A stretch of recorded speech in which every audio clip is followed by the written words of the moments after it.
bikumul yusra wa la yuridu bikumul usra. Allah menginginkan kemudahan bagi kalian dan tidak menginginkan kesulitan bagi kalian. Rata-rata kita pahamnya bahwa kemudahan yang dimaksud itu adalah boleh tidak berpuasa saat sakit maupun saat bepergian. Ya. Padahal yang dimaksud kemudahan itu bukan itu. Ini penting sekali untuk kita buka. Ya. Sekali lagi, ada kalimat begini: wa man kana maridun, siapa orang yang sakit, au ala safarin, atau berada dalam safar, fa iddatu min ayyamin ukhra, maka wajib dia mengulangi puasanya di hari yang lain. Lalu kalimat berikutnya, yuridullahu bikumul yusra wa la yuridu bikumul usra. Allah inginkan kemudahan bagi kalian, Allah tidak inginkan kesulitan. Biasanya dipahami kemudahan yang dimaksud itu adalah boleh tidak berpuasa saat sakit maupun bepergian. Padahal bukan itu yang dimaksud. Loh, tahunya dari mana kalau bukan itu yang dimaksud? Ini butuh fokus sedikit, Bapak Ibu. Yang pertama, ada beberapa hal yang penting dari kaidah tafsir yang ingin saya jelaskan kepada Bapak Ibu semua, supaya kita terbuka. Jangan lagi kita berpikiran bahwa kemudahan yang dimaksud adalah boleh tak puasa saat sakit dan perjalanan. Itu bahaya kalau kemudahan yang dimaksud itu adalah boleh tidak puasa, dipikir bahwa boleh tidak puasa saat dalam perjalanan sakit. Secara tidak langsung puasa itu jadi beban. Buktinya kemudahannya adalah boleh tidak puasa saat perjalanan dan atau sakit. Padahal maksudnya justru ini bulan Ramadan, bulan turun Quran, sangat penting Anda puasa. Saking pentingnya, kalau Anda tidak bisa puasa di bulan ini, Anda harus ulangi di bulan yang lain. Paham ya? Saking pentingnya, kalau Anda tidak bisa puasa karena uzur di bulan ini, Anda harus ulangi di bulan yang lain, di hari itu. Jadi saya tampilkan beberapa penjelasan kenapa yang dimaksud kemudahan itu bukanlah boleh tidak puasa saat perjalanan atau sakit. Yang pertama, saat kalimat faman syahida minkumus syahra falyasum, kalau kamu jumpa bulan ini wajib kamu puasa. Ada wakaf di situ, wakaf, ini wakaf. Ini pentingnya Anda baca di dalam Al-Quran, ini wakaf. Wakaf ini simbolnya, Bapak Ibu yang dirahmati Allah, arti wakaf itu sendiri simbolnya adalah sebaiknya lanjut bacanya, alias jangan diputus bacanya, sebaiknya. Ya. Beda ya, kalau tidak ada wakaf, maka tidak ada tekanan untuk sebaiknya melanjutkan kalimat ini dan kalimat ini. Artinya begini, kalimat yang dianjurkan untuk dilanjutkan bacanya itu berarti masih satu urusan dengan kalimat sebelumnya.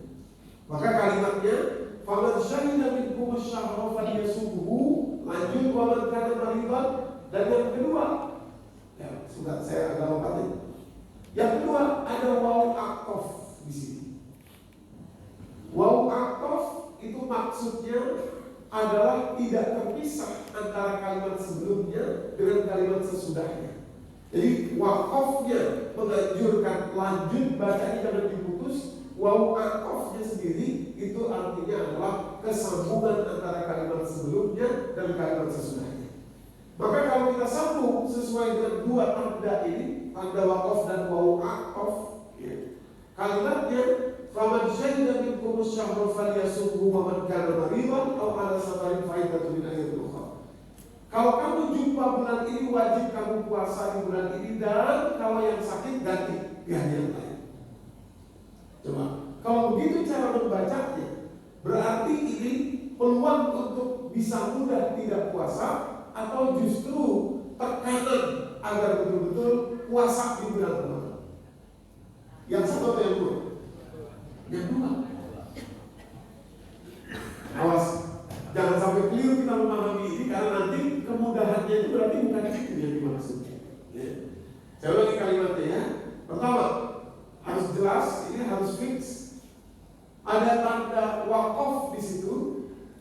menyimpulkan sebaiknya dilanjut bacanya dari kalimat sebelumnya ke kalimat berikutnya, dilanjut.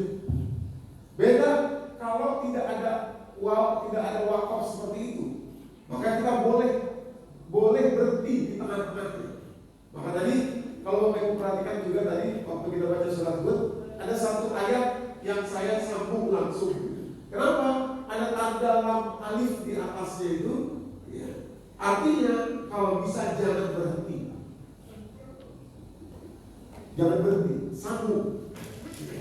Kenapa? Ada makna yang ingin Allah sampaikan di situ. Nah, ayat ini kata Allah, "Faman syahida minkum asyhara falyasumhu wa man kana maridan."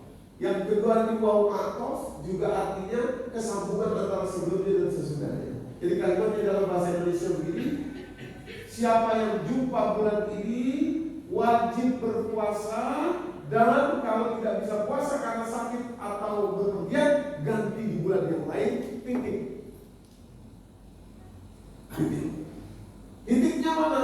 Titiknya adalah wakaf berikutnya di ayat, di kalimat min ayyamin ukhra wakaf. Wakaf ini beda dengan wakaf yang atas. Wakaf ini artinya sebaiknya berhenti. Kalau tadi sebaiknya diteruskan, ini sebaiknya berhenti. Min ayyamin ukhra berhenti. Titik.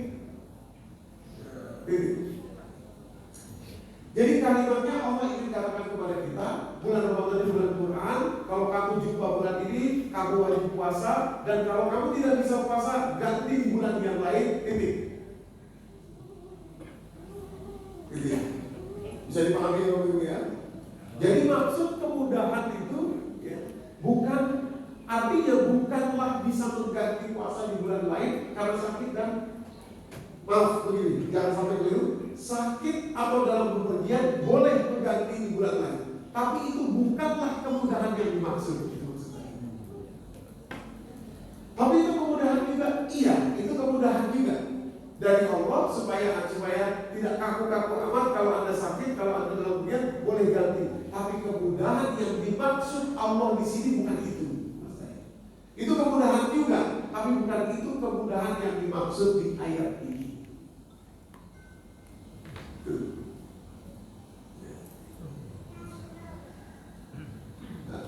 Halo? Saya dipahami Bapak Ibu? Jadi saya pikir ini penting sekali supaya cara pandang kita terhadap Ramadan itu betul-betul sesuai dengan apa yang Allah harapkan kepada kita. Ya. Oke? Jadi kita tahu, ada kemudahan di Ramadan itu. Sayang betul kalau kita tidak pakai gitu ya. Sayang betul kalau kita tidak sedikit memaksa diri untuk mengambil kemudahan itu. Nah, itu maksud saya. Oke, pelan-pelan kita lanjutkan. Jadi, wa man kana maridan aw ala safarin fa iddatun min ayyamin ukhra itu bukanlah kemudahan yang dimaksud, walaupun itu bentuk kemudahan. Tapi bukan kemudahan yang dimaksud dalam ayat ini.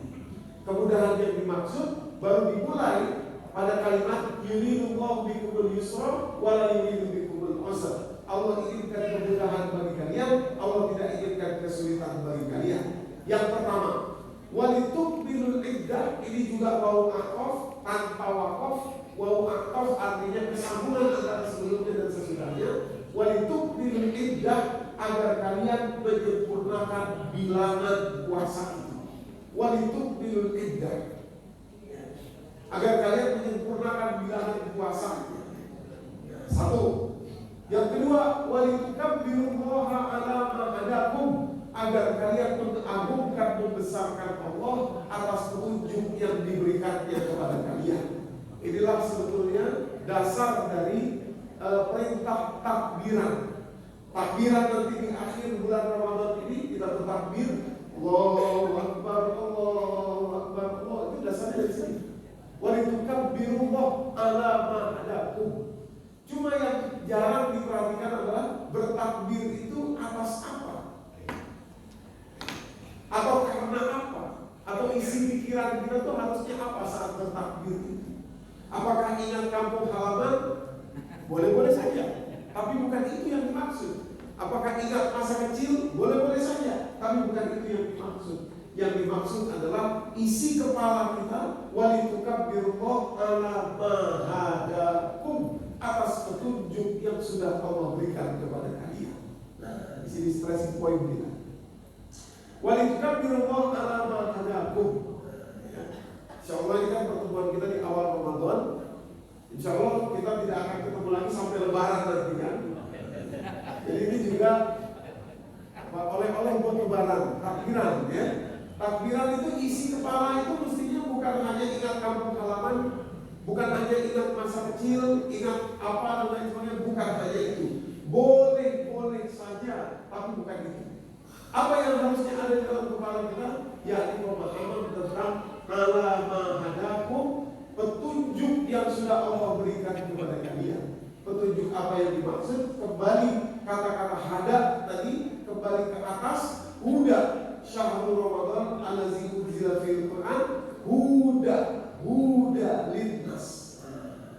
Huda linnas.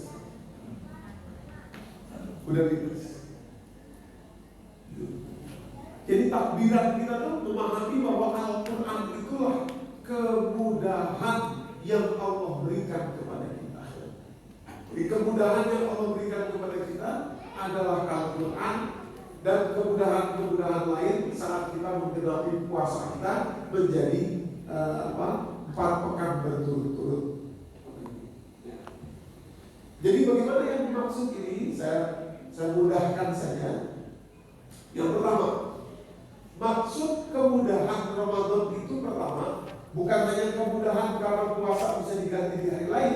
Ya itu juga kemudahan, tapi bukan itu yang dimaksud Allah. Yang dimaksud adalah pertama, kemudahan dengan adanya Al-Quran sebagai petunjuk hidup dan syariat yang lebih. Ini maksudnya ini oleh-oleh oleh-oleh takbiran. Jadi seandainya Bapak Ibu nanti takbiran, ya kalau kita umur panjang, mestinya dalam takbiran kita tuh terkenang-kenang betapa dengan Al-Quran ini syariatnya jadi lebih mudah. Tidak sama seperti umat terdahulu yang amat sulit syariatnya. Nah ini ala hadakum. Maksudnya begini Pak.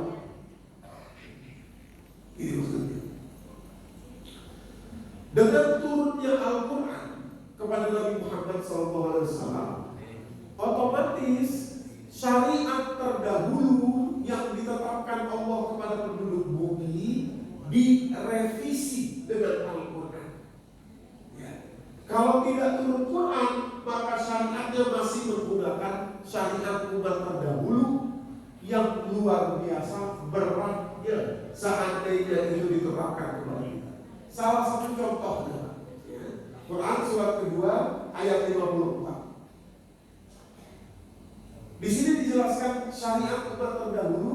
Wa isqala Musa liqaumihi ya qaumi innakum zalamtum anfusakum bi ittikhazikum al-ijla fatubu ila bariikum faqtulu anfusakum zalikum khairul lakum inda bariikum fataba 'alaikum innahu huwat tawwabur rahim. Kalau masih pakai syariat umat terdahulu Bapak Ibu, kalau tidak direvisi dengan Al-Quran, maka untuk bertaubat Anda harus bunuh diri dulu.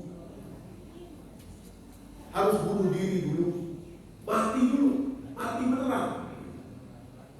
Rasakan sakaratul maut dulu, baru Allah hidupkan lagi, baru Allah terima taubat. Faktulu anfusakum, bunuhlah diri kalian, kata Nabi Musa kepada umatnya. Ini benar-benar bunuh. Artinya, faktulu anfusakum, zalikum khairul lakum inda bariikum, itu lebih baik bagi kalian di sisi Tuhan kalian. Kalau sekarang kita bisa memaknainya dengan cara filosofis saja. Kalau dosa kepada Allah seberat apapun, sebesar apapun, ini keuntungan kita dengan turunnya Quran, kemudahannya adalah kita tinggal taubat saja sama Allah, selesai. Gak usah bunuh diri. Umat terdahulu bunuh diri dulu Bapak Ibu. Nah maksud Allah, ujung kalimat 185 tadi, wala'allakum tashkurun, setelah kalian membesarkan Allah atas Quran ini, kalian gak perlu bunuh diri, udah dosa segitu banyak, tinggal taubat saja sama Allah dengan mudahnya, itu besarkan Allah akan hal itu. Allahu Akbar, Allahu Akbar, Allahu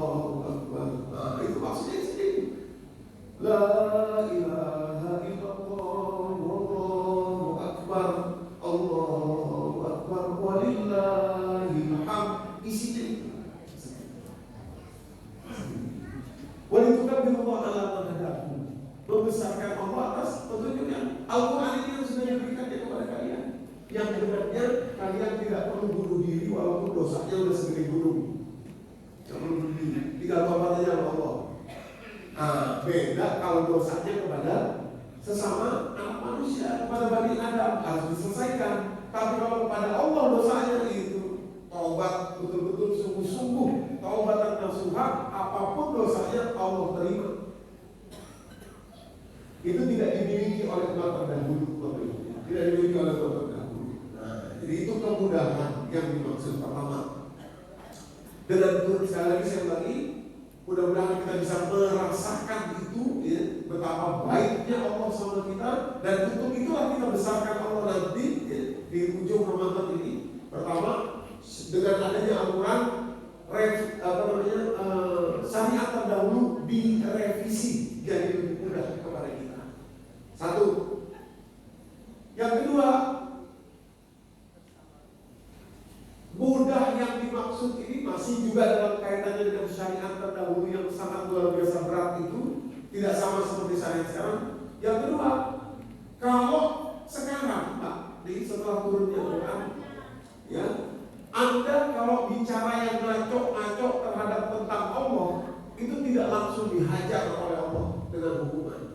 Kalau dulu salah ngomong dikit tentang Allah, ya, nantang dikit tentang Allah, gitu kira-kira begitu, bisa berpetir mati, hidup lagi, supaya dia bertobat belajar. Mana dalilnya? Kalau tadi ayat 54, sekarang 55, masih di Bani Israel juga, umat terdahulu juga. Kita kan pengganti Bani Israel, turun Quran kepada Rasulullah, direvisi semua syariat yang lalu itu.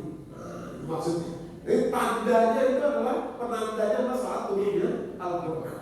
Maksudnya, kalimatnya begini. Wa isqultum, dan ingatlah ketika Bani Israel ini bilang begini, ya Musa, wahai Musa, lan nu'mina laka hatta narammaha jahrah. Fa'akhazatkum as-sa'iqatu wa antum tanzurun. Kata mereka begini, wahai Musa, kami tidak akan beriman kepadamu sampai kami bisa melihat Allah secara langsung dengan mata kepala kami. Lalu disambar petir, ada fa'atof di sini menunjukkan seketika itu juga itu terjadi. Fa'akhazatkum as-sa'iqatu wa antum tanzurun, disambar petir, mati, dan Nabi Musa menyaksikan itu. Pada ayat 56-nya, "Tsumma ba'atsnakum min ba'di mautikum la'allakum tashkurun." Lalu kami hidupkan lagi kalian setelah kalian mati sambar petir tadi, supaya kalian belajar dari situ dan bersyukur. Maksudnya begini Bapak Ibu, orang terdahulu, syariat terdahulu, kalau orangnya tidak tahu diri bisa berpetir sama Allah, mati, hidupin lagi supaya belajar. Nah, enaknya kita setelah turunnya Quran, syariat itu direvisi. Orang yang tidak tahu diri, udah diberi nikmat sama Allah, masih suuzon kepada Allah, bahkan ngomong, Allah dengerin doa saya nggak sih? Itu mestinya udah layak disambal petir tuh orang kayak gitu. Ya benar. Apalagi kalau nantang syariat Allah, mana sih Allah syariat ini harusnya udah, kalau zaman dulu udah bolak-balik gosong gitu. Cetar mati, hidup lagi, supaya dia belajar. Nah, tapi di syariat sekarang dengan turunnya Al-Quran tidak ada. Gak perlu kayak gitu. Makanya orang ngomong macam-macam, ngomong itu tentang Allah gitu ya, masih hidup aja bebas cengar-cengir sana sini. Kalau dulu nggak bisa. Mati bisa berpetir setar mati ya langsung supaya dia belajar. Nah, itu maksud saya, inilah kemudahan yang mesti kita pahami, kita rasakan. Gimana ya, kalau saya boleh pakai kalimat ini, mestinya kita tuh GR, gede rasa, GR ya. Bukan takabur tapi GR gitu terhadap turunnya Al-Quran ini. Turunnya Al-Quran ini dampaknya luar biasa sama kita. Kalau Al-Quran ini tidak turun, salah ngomong dikit mati kita. Ya, salah ngomong dikit cetar mati. Sekarang masih ada juga Pak, ya orang yang udah kalau kelewatan banget itu sambil petir ada yang mati gitu ya, itu pasti dosanya kelewatan banget kira-kira.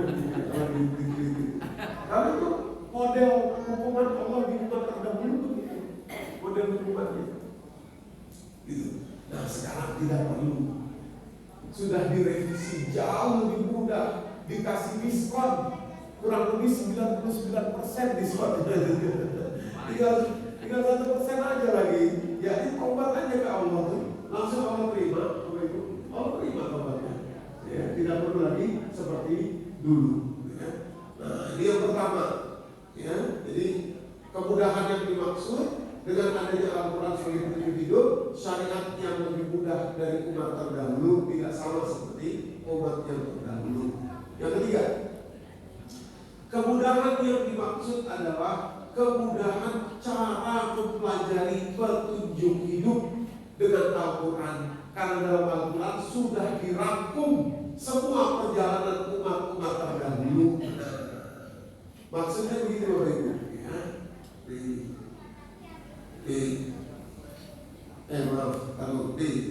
Ada 4 kali penyebutan di dalam surah Al-Qamar, surah ke-54, ya, surah 54. Ar-Rahman kan 55, di sebelahnya nih, Al-Qamar 54, juz 27 ya. Ada 4 kali penyebutan kalimat walaqad yassarnal Qur'ana lizikri fahal min muddakir. Nah, tadi kan kalimatnya yuridullahu bikumul yusra.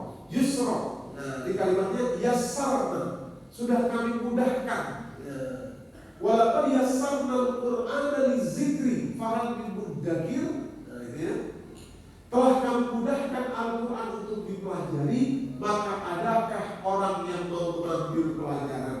Sebentar, sebelum saya masuk ke dalam masing-masing di keempat ayat itu, ada satu hal yang menarik dalam bahasa Arab, yakni ketika kata-kata itu menjadi lebih mudah, ya, itu secara filosofi artinya betul-betul ada kemudahan yang sangat luar biasa di situ. Coba Bapak Ibu perhatikan kalimatnya yang pertama, walaqad yassarnal Qur'ana lizikri. Zikri, ada alifnya, zikri, ya. Tapi kalimat berikutnya fahal min muddakir, harusnya fahal min muzzakir. Di sini kan, walaupun dia sama Al-Quran lizikri, harusnya ini ada alifnya. Lizikri fahal min muzzakir, harusnya begitu. Tapi tidak ada alifnya, itu bukan kebetulan alifnya nggak ada. Alifnya dihilangkan secara filosofis, dan ini ada dalam bahasa Arab, menunjukkan betapa sangat mudahnya sampai satu titik huruf itu dihilangkan. Ada satu mahfuzat itu apa namanya, peribahasa dalam bahasa Arab. Mahfuzat itu kalimatnya begini, menunjukkan memiliki memakai juga jenis bahasa yang sama. Kalimatnya begini, fakidu syai' la yu'ti. Fakidu syai' la yu'ti.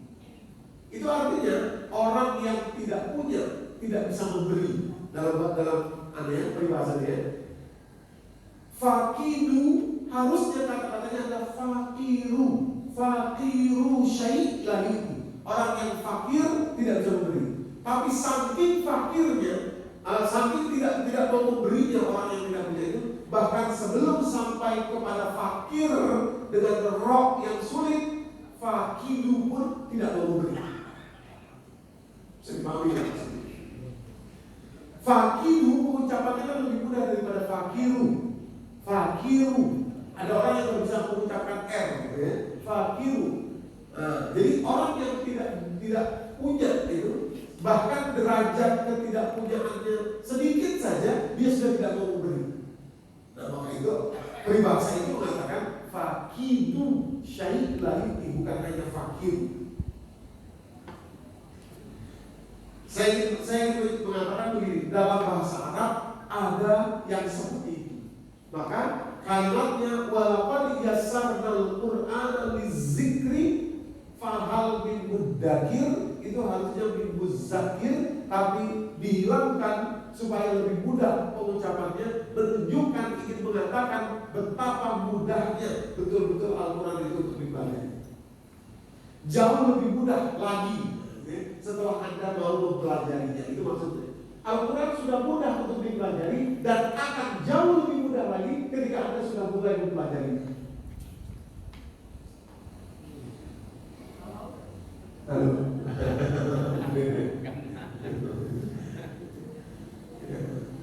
Soalnya ini agak bahaya nih, gak ada teh manis ya.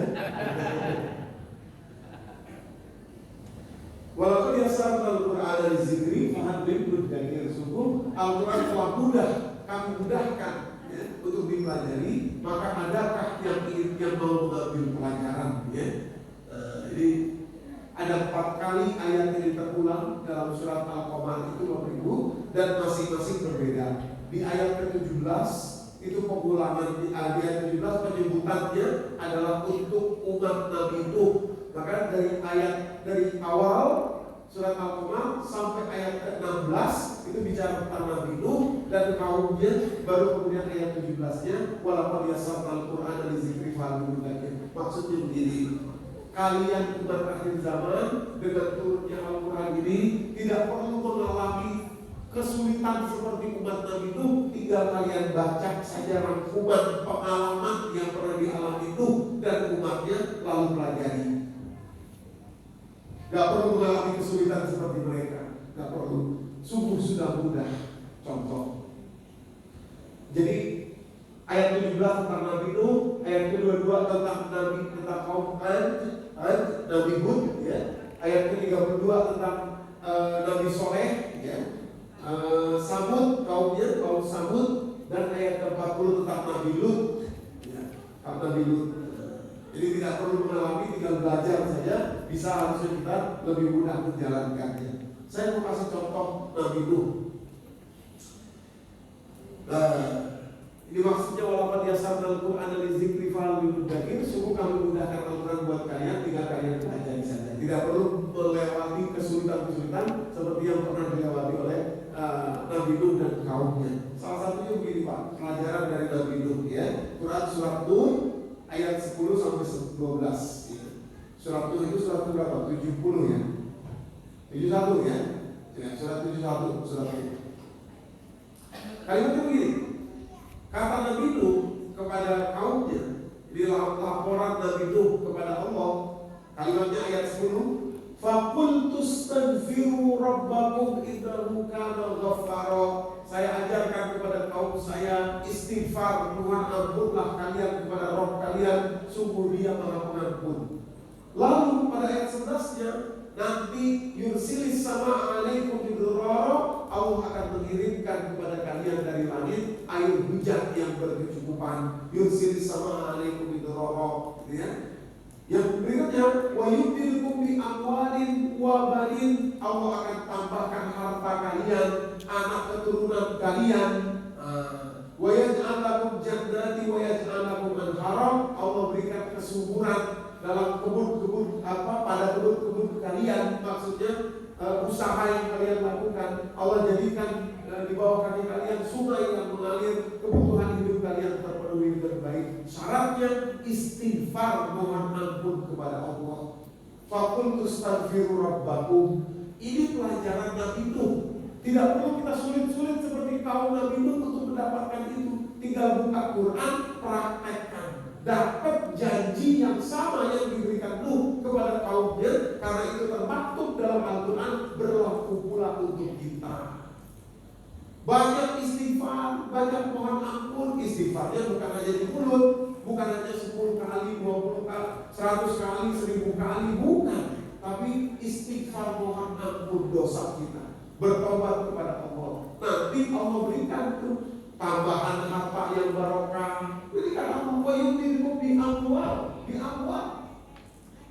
wa banin, anak keturunan yang baik-baik, yang solehah. Nah, mafhum mukhalafahnya dari sini, mafhum mukhalafah itu pemahaman terbalik namanya, pemahaman terbaliknya dari sini, boleh kita kemudian melakukan otokritik kepada kita. Kalau kesulitan di keuangan, harta benda dan lain sebagainya, gitu ya. Kesulitan kita, berarti ada yang harus kita minta ampunkan kepada Allah, bentuk-bentuk dosa kita. Faqultu astaghfiru rabbakum.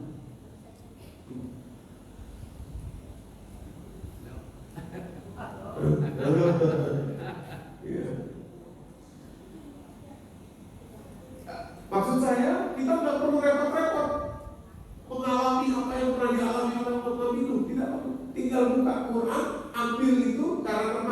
dalam Al-Quran, apa yang dijanjikan Nabi Nuh kepada kaumnya berlaku juga kepada kita. Istighfar, mohon ampun, banyakin istighfar.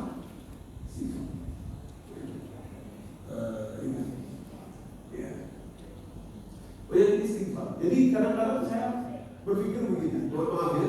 Kadang-kadang saya berpikir begini. Kadang-kadang ada orang yang maaf ya, mungkin jadi terjebak pinjaman online gitu segala macam gitu ya, sampai ada yang bunuh diri atau segala. Satu sisi kita prihatin kepada mereka dengan situasi yang seperti itu.